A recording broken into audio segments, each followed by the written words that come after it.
جب مجھے اونٹ پہ بٹھاتے تھے نا، اونٹ بٹھا کے چلے جاتے تھے، میں بیٹھ جاتی تھی تو آ کے لگام تھامتے تھے۔ جب کہیں مجھے اتارتے تھے تو اونٹ بٹھا کے چلے جاتے تھے، میں اتر جاتی تھی تو اونٹ کو باندھتے تھے۔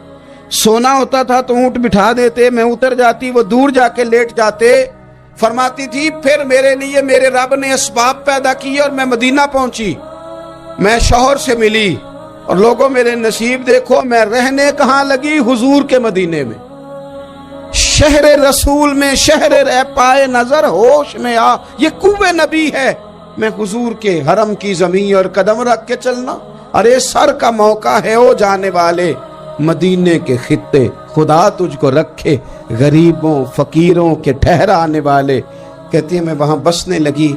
آپ فرماتی ہیں مسلمانوں، شاید مجھ سے زیادہ تکلیف کسی نے نہ سہی ہو، پر دیکھو 1 سال پورا میں تکلیف میں رہی، اور جب میرا صبر سال کو پہنچا، صبر کی عمر 1 سال ہوئی، تو پھر رب نے بندوبست کیا۔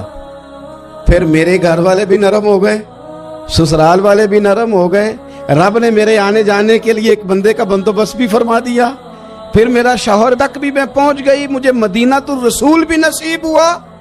1 سال میں نے صبر کیا تھا، رب نے مجھے مستقل مدینے کا ٹھکانہ عطا فرما دیا۔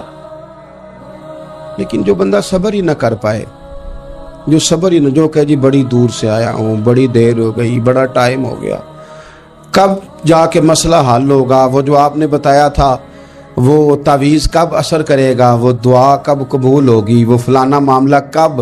بھئی یہ ڈیٹ تو آپ کو رب رسول ہی دے سکتے ہیں، بندہ تو کوئی اطلاع ہی دے گا، پیغام ہی دے گا، دعا ہی کرے گا۔ اگر زندگی میں حوصلہ ہی نہیں ہوگا، اگر آپ کو یہ قرار ہی نہیں آئے گا، ٹھہرنا ہی نہیں آئے گا کسی میدان میں۔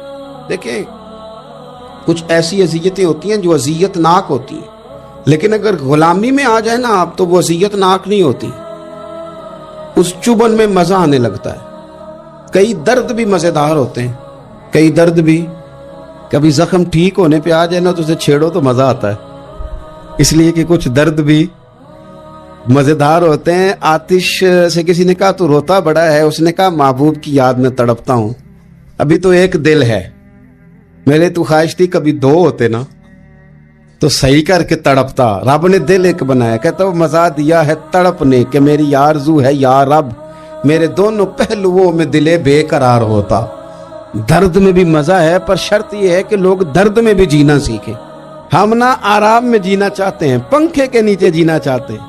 کاش کہ ہمیں صحرا میں بھی نیند کا مزہ لینے کا طریقہ آئے، پھر زندگی کے سارے راستے آسان ہیں، پھر اقرا بھی مشکل نہیں۔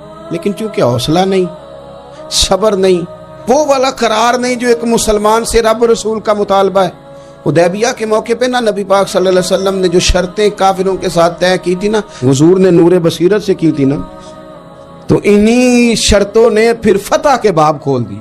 ان فتحنا لک فتحا مبینا۔ ایک شرط یہ تھی کہ اگر کوئی مسلمان مدینے سے مکے آئے گا تو مکے والے واپس نہیں کریں گے، رکھ لیں گے۔ پھر غور کریں، کوئی مسلمان اگر مدینے سے مکے آئے گا تو مکے والے واپس نہیں کریں گے، اور اگر کوئی بندہ مسلمان اپنے آقا کی مرضی کے بغیر مسلمان ہو جائے اور وہاں سے وہ مدینے آئے گا تو حضور پناہ نہیں دیں گے۔ تو میرے بھائی، محبوب کی طرف سے آنے والا نہ صرف سوکھ ہی نہیں قبول کرنا چاہیے، دکھ بھی قبول کرنا چاہیے، دکھ بھی قبول کرنا چاہیے۔ ہمارا یہ مسئلہ ہے کہ ہم نہ میٹھی میٹھی کے قائل ہیں، کڑوی کڑوی کے قائل نہیں۔ اگر وہ کبھی دکھ دے نا تو محبوب کا دکھ بھی سکھ سمجھ کے قبول کرو۔ ہاں اس کی طرف سے کانٹا ہے کبھی تو اسے پھول سمجھ کے قبول کرو، وہ چبھے گا نہیں، انشاءاللہ مزہ ہی دے گا، وہ قبول تو کرو نا۔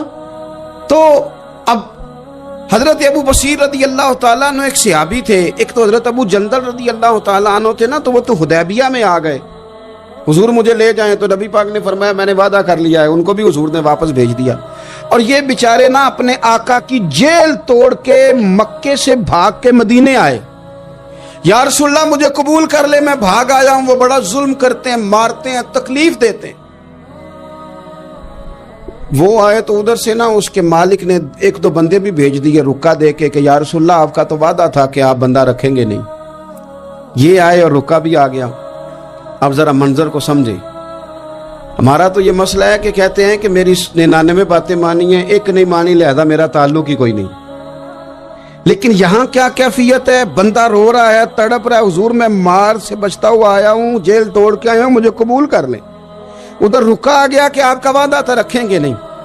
اب یہ کتنا مشکل مسئلہ ہے، لیکن رسول پاک علیہ السلام نے فرمایا ابو بصیر میں نے وعدہ کیا یار تجھے واپس جانا پڑے گا۔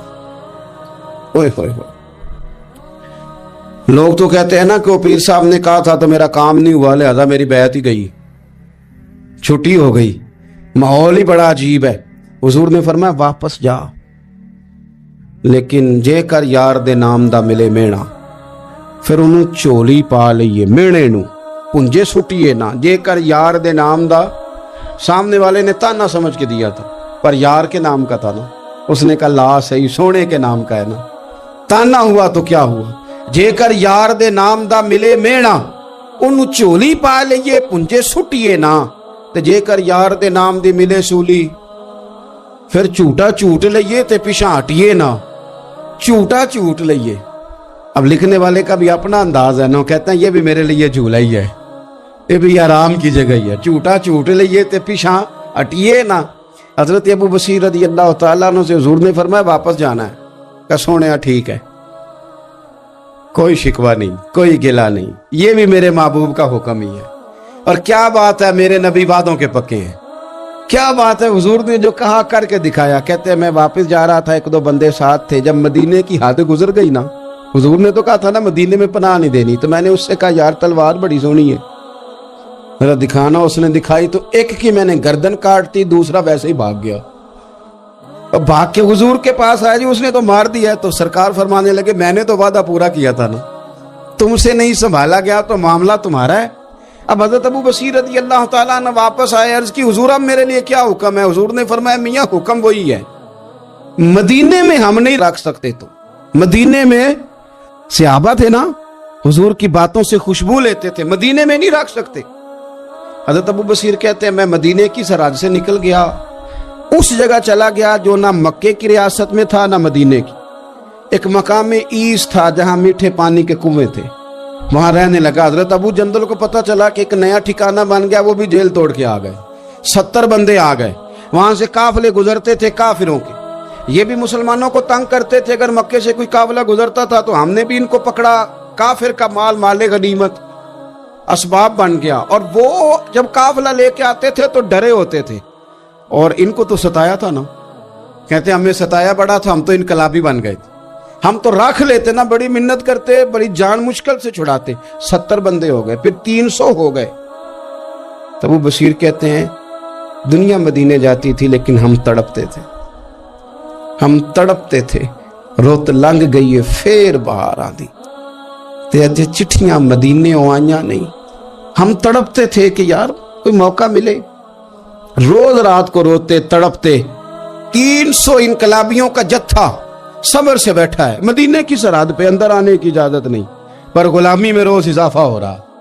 صبر دیکھو، غلامی میں روز اضافہ ہوتا ہے۔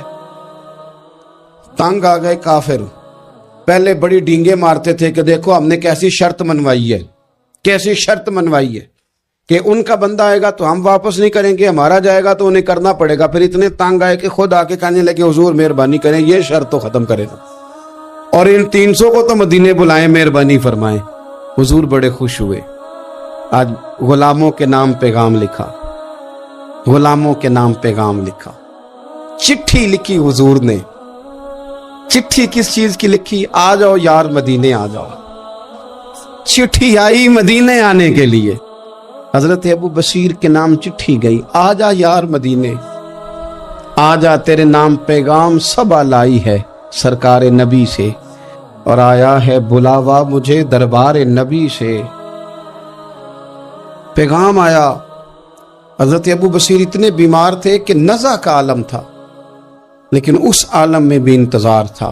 اس آخری ویلے اکھیاں میریاں رات تکنائے تیرا تے سجنا کچھ بھی نہیں جانا، یہ پا جاویں ایک پھیرا